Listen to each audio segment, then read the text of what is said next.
Hello everyone, मेरा नाम प्रीति है और आज मैं आपको बताऊंगी जीन पियाजे की कॉग्निटिव डेवलपमेंट थ्योरी। ये थ्योरी जीन पियाजे ने दी है और सबसे पहले मैं आपको ये बताना चाहती हूँ कि कॉग्निटिव का यहाँ मतलब क्या होता है। कॉग्निटिव का मतलब इंटेलेक्चुअल है, इसका मतलब ब्रेन से है। ब्रेन का डेवलपमेंट कैसे होता है, एक इंसान हर स्टेज पर अलग किस्म से सोचने लग जाता है। 2 साल पर वो जिस तरीके से सोचता है, 4 साल पे वो थोड़ा और अपना चेंज करता है सोचने का तरीका, फिर 5 साल पे और इस तरीके से स्टेज वाइज उसके सोचने का तरीका चेंज होने लगता है। उसके ब्रेन का डेवलपमेंट डिफरेंट डिफरेंट तरीके से होता है। तो जीन पियाजे ने यहाँ पर स्टेजेस में डिफ़ाइन किया है अपने इस कॉग्निटिव डेवलपमेंट को कि कैसे किस स्टेज पर एक इंसान कैसे सीखता है, उसका ब्रेन कैसे सीखता है। तो जो सबसे पहली स्टेज है वो है सेंसरी मोटर, जो कि 0 to 2 ईयर्स तक है, कि पैदा होने से 2 साल की उम्र के बीच के जो बच्चे होते हैं वहाँ पर उनका कॉग्निटिव डेवलपमेंट कैसे होता है। इस सेंसरी मोटर स्टेज में एक बच्चा अपने सेंसेस से सबसे ज़्यादा सोचता है। सेंस यानी जो कि हमारी आइज़, ईयर, हैंड्स, ये जो हमारे सेंसेस 5 सेंसेस होते हैं, इनसे सबसे ज़्यादा सोचता है। और वो इमिटेशन बहुत करता है। इमिटेशन का मतलब है कॉपी करना। जैसे कि इस पिक्चर में आप देख रहे हैं कि उसके एक बच्चा है, उसके फादर टाई पहन रहे हैं जिस तरीके से, बिल्कुल वो उसी तरीके से एक्टिंग कर रहा है, उनकी सेम टू सेम कॉपी कर रहा है, वैसे ही टाई पहन के दिखा रहा है।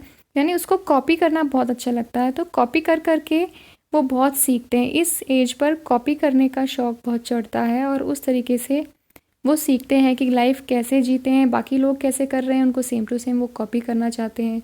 अगर उसकी मम्मी कैसे बात करती है, सेम टू सेम वो वैसे ही बात करते हैं। तो एक तो इमिटेशन हो गया जो इस स्टेज पर, सेंसरी मोटर स्टेज पर बच्चे करते हैं, यानी कॉपी करना। दूसरा है ऑब्जेक्ट परमानेंस और तीसरा है मेक बिलीव प्ले। अब मेक बिलीव प्ले क्या होता है कि बच्चे अपने मन में इमेजिन करते हैं कि मैं एक सपोज़ शेफ़ हूँ। जैसे इस पिक्चर में आप देख रहे हैं कि बच्चा खुद को शेफ़ इमेजिन कर रहा है और जो प्लास्टिक के छोटे छोटे बर्तन हैं, उन जो टॉयज़ के टाइप से हैं, उनको वो लेकर आया है और उसमें वो एक मन में ही खुद को शेफ़ इमेजिन करके एक्टिंग कर रहा है कि मैं खाना बना रहा हूँ, और उसने ड्रेस भी उस हिसाब से पहन ली है। तो उनको इमेजिन करके गेम खेलना अच्छा लगता है कि इंजीनियर के कपड़े पहन लिए और मतलब झूठ मूठ में एक्टिंग करना कि हम बिल्डिंग बना रहे हैं, इस तरीके से। जैसे आपने बच्चों को देखा होगा कि वो इमेजिन बहुत करते हैं, एक किसी भी पेंसिल को कार समझ लेंगे और एक पिलो के ऊपर से उसे लेके जाएंगे और उस पिलो को वो माउंटेन समझेंगे। तो वो मन ही मन में इमेजिन करते हैं हर चीज़ को।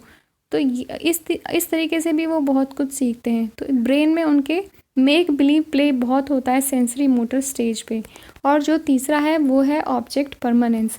ऑब्जेक्ट परमानेंस का यहाँ पर ये मतलब होता है कि किसी भी बच्चे को जब आप कोई खिलौना दिखाते हैं, कोई भी चीज़ दिखाते हैं, ना ही खिलौना सिर्फ, तो उसको लगेगा कि हाँ ये खिलौना है मेरे सामने। लेकिन अगर आप उससे छुपा लेते हैं वो खिलौना, तो वो ये नहीं सोचेगा कि वो खिलौना अब एग्जिस्ट नहीं करता दुनिया में कहीं भी। बस वो ये सोचेगा कि वो मुझे नहीं दिख रहा है, लेकिन वो दुनिया में कहीं ना कहीं ज़रूर है। जैसे ये पिक्चर में भी आप देख सकते हैं, ऑब्जेक्ट परमानेंस का मतलब कि एक बच्चा खिलौने को देख रहा है और वो खिलौना उससे छिपा लिया है। तो उसके बच्चे के माइंड में ये रहता है कि वो खिलौना कहीं ना कहीं ज़रूर है इस दुनिया में। वो ये नहीं सोचता कि अब वो है ही नहीं। तो ये जो थिंकिंग है उसके ब्रेन में 0 to 2 ईयर्स के बीच में आ जाती है कि कोई भी चीज़ छुपा लेने का ये मतलब नहीं है कि वो गायब हो गई, वो कहीं ना कहीं एग्जिस्ट ज़रूर करती है। ज़रूरी नहीं है कि वो उसको दिख रही है तभी तक है, उसको नहीं दिख रही है तब भी वो कहीं ना कहीं ज़रूर है। ये थिंकिंग उसके माइंड में, उसके ब्रेन में रहती है।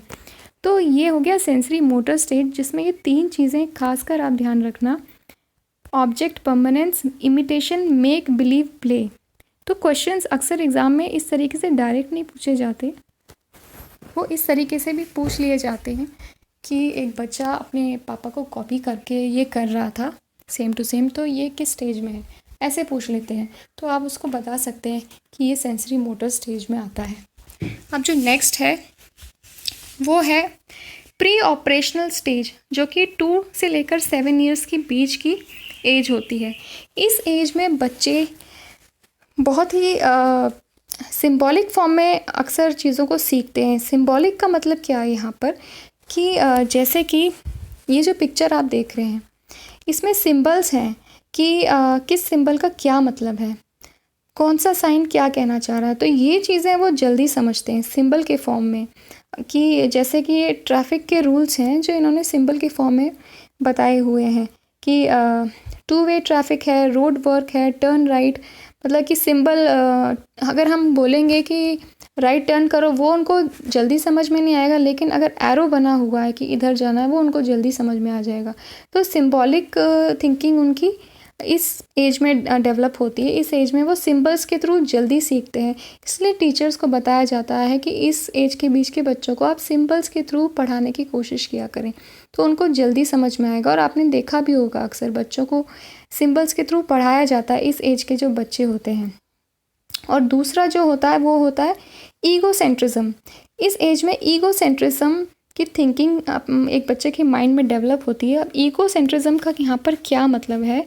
ईगोसेंट्रिज्म का ये मतलब है कि हम जो एक बच्चा है वो अपने पॉइंट ऑफ व्यू से ही दुनिया को देखता है, वो दूसरे का पॉइंट ऑफ व्यू समझता ही नहीं है। वो ये जानता ही नहीं है कि दूसरे का पॉइंट ऑफ व्यू अलग भी हो सकता है।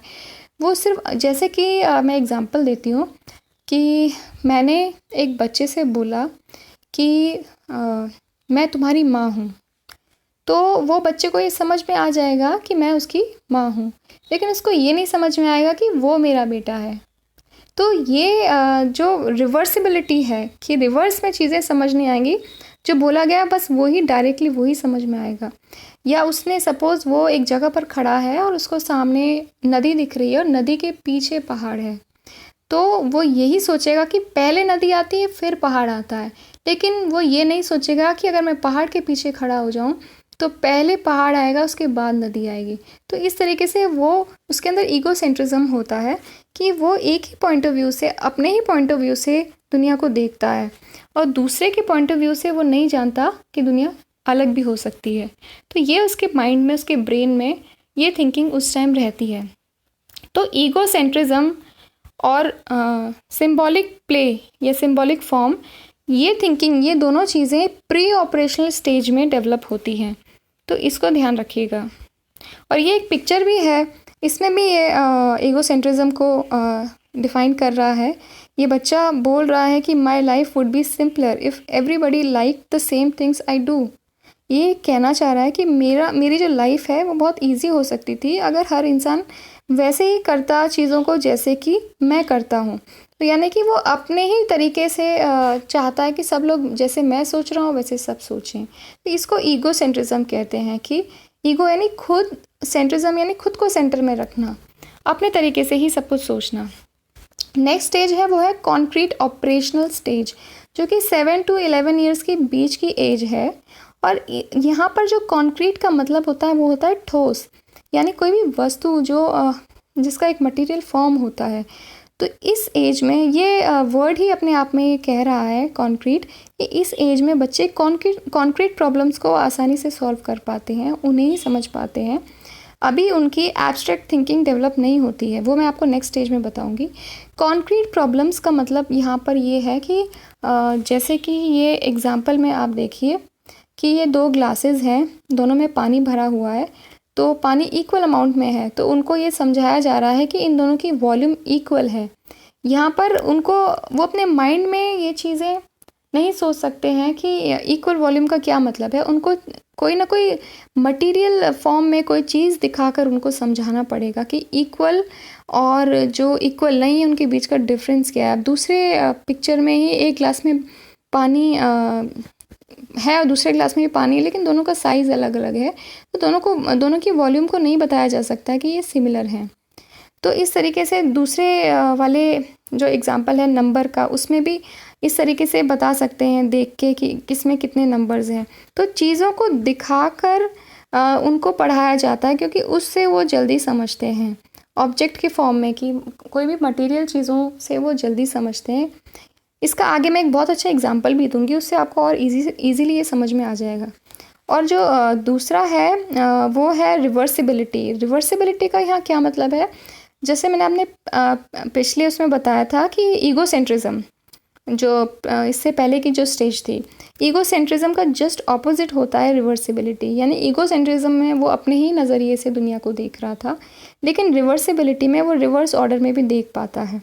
तो रिवर्सिबिलिटी कॉन्क्रीट ऑपरेशनल स्टेज में आती है, यानी कि अब वो समझ पा रहा है कि जैसे पिछले मैंने स्टेज में आपको बताया था कि ये जो प्री ऑपरेशनल स्टेज है, इसमें मैंने आपको बताया था कि एक बच्चा खड़ा है नदी के आगे, वो यही सोचता है कि नदी पहले बाद में पहाड़ है, लेकिन रिवर्सिबिलिटी की स्टेज में वो समझ पाता है कि नहीं, अगर मैं पहाड़ के पीछे खड़ा हो जाऊं तो पहले पहाड़ आ जाएगा, बाद में नदी आ जाएगी। या जैसे कि उसकी माँ उससे बोल रही थी कि मैं तुम्हारी माँ हूँ, तो उसको ये भी समझ में आ जाएगा कि वो उसका बेटा है। तो रिवर्स ऑर्डर में वो चीज़ों को समझने लग जाएगा। तो ये कॉन्क्रीट ऑपरेशनल स्टेज में आता है, इसको कहते हैं रिवर्सिबिलिटी। और जो नेक्स्ट है वो है फॉर्मल ऑपरेशनल स्टेज। ये 11 साल और उसके बाद की जो एज होती है उसको कहते हैं, उस पीरियड को कहते हैं फॉर्मल ऑपरेशनल स्टेज। और इस स्टेज में जो बच्चे होते हैं या जो बड़े हो जाते हैं बच्चे, वो एब्स्ट्रैक्ट प्रॉब्लम्स को सॉल्व कर पाते हैं। एब्स्ट्रैक्ट का यहाँ मतलब है जो दिखाई नहीं देती, जो हम फील कर सकते हैं, जो साइकोलॉजी जिसको हम बोल सकते हैं। एब्स्ट्रैक्ट और साइंटिफिक थिंकिंग दोनों ही डेवलप होती हैं। मतलब कि साइंटिफिक थिंकिंग का यहाँ ये मतलब है कि हम कोई भी चीज़, जैसे कि कोई फार्मूला है मैथ्स का, जैसे पाइथागोरस थ्योरम है, उसको कहीं पर पुट करना है हमें, एक प्रॉब्लम को सॉल्व, एक ट्रायंगल में एक साइड की जो लेंथ है उसको फाइंड करने के लिए हमें बताया कि पाइथागोरस थ्योरम लगाएंगे और हमें वो साइड मिल जाएगी, जो एक राइट एंगल ट्रायंगल जो होता है। लेकिन ये उनको पता है कि ठीक है, पाइथागोरस थ्योरम लगाई और आंसर मिल जाएगा, लेकिन इसको साइंटिफिक थिंकिंग नहीं कहते हैं। साइंटिफिक थिंकिंग का मतलब है हम ये जब सोचने लग जाएं कि पाइथागोरस थ्योरम आई कहाँ से, ये कैसे बनी, ये फॉर्मूला कैसे बना, उसको कहते हैं साइंटिफिक थिंकिंग डेवलप होने लगना, कि क्रिएटिव होने लगना, कि खुद क्रिएट करना चीज़ों को, कि ये कैसे हुआ है, इसको कहते हैं साइंटिफिक थिंकिंग। और ये फॉर्मल ऑपरेशनल स्टेज में डेवलप होने लग जाती है। ये इसे एब्स्ट्रैक्ट थिंकिंग भी कहते हैं। और इस पिक्चर से कॉन्क्रीट थॉट और एब्स्ट्रैक्ट थॉट के बीच का डिफरेंस समझाया है। मतलब कॉन्क्रीट ऑपरेशनल स्टेज में जो मैंने बोला था कि कॉन्क्रीट प्रॉब्लम्स सॉल्व कर सकता है बच्चा, लेकिन एब्स्ट्रैक्ट नहीं। लेकिन वो चीज़, वो एब्स्ट्रैक्ट वो अपना फॉर्मल ऑपरेशनल स्टेज में वो सॉल्व कर सकता है। तो ये एक स्टैचू ऑफ लिबर्टी है। तो जो बच्चा कॉन्क्रीट ऑपरेशनल स्टेज की एज में है, वो इसको अगर दिखाएंगे तो उससे पूछेंगे क्या है, तो वो सिंपली ये बताएगा कि ये स्टैचू ऑफ लिबर्टी है। ओके, लेकिन जब वो फॉर्मल ऑपरेशनल स्टेज की एज में होगा तब उससे पूछेंगे ये क्या है, तो वो उससे ज़्यादा बता सकता है कि इसका मतलब है कि फ्रीडम, जस्टिस, लिबर्टी, आज़ादी और जस्टिस, न्याय। तो इसको कहते हैं यहाँ पर एब्स्ट्रैक्ट थॉट की। उसके मन में सिर्फ वो उसको एक वस्तु की तरह नहीं देखा, लेकिन वो वस्तु क्या कहना चाहती है, उसकी जो उसकी जैसे उसने एक हाथ ऊपर किया है, एक में बुक है, एक में मशाल है, तो उससे वो समझ पा रहा है कि वो क्या कहना चाहता है। तो वो उससे थोड़ा सा आगे चल के, काफ़ी आगे चल के सोचने लगा है, काफ़ी डीप मैनर में चीज़ों को समझने लगा है। उसको एब्स्ट्रैक्ट थॉट कहते हैं, एब्स्ट्रैक्ट थिंकिंग, जो कि फॉर्मल ऑपरेशनल स्टेज में डेवलप होती है, जो कि 11 साल और उसके बाद की एज होती है। तो गाइज़, मेरा ये वीडियो देखने के लिए थैंक यू सो मच। अगर आपको मेरा ये वीडियो पसंद आया तो प्लीज़ इसको लाइक करें एंड सब्सक्राइब करें। Thank you so much guys.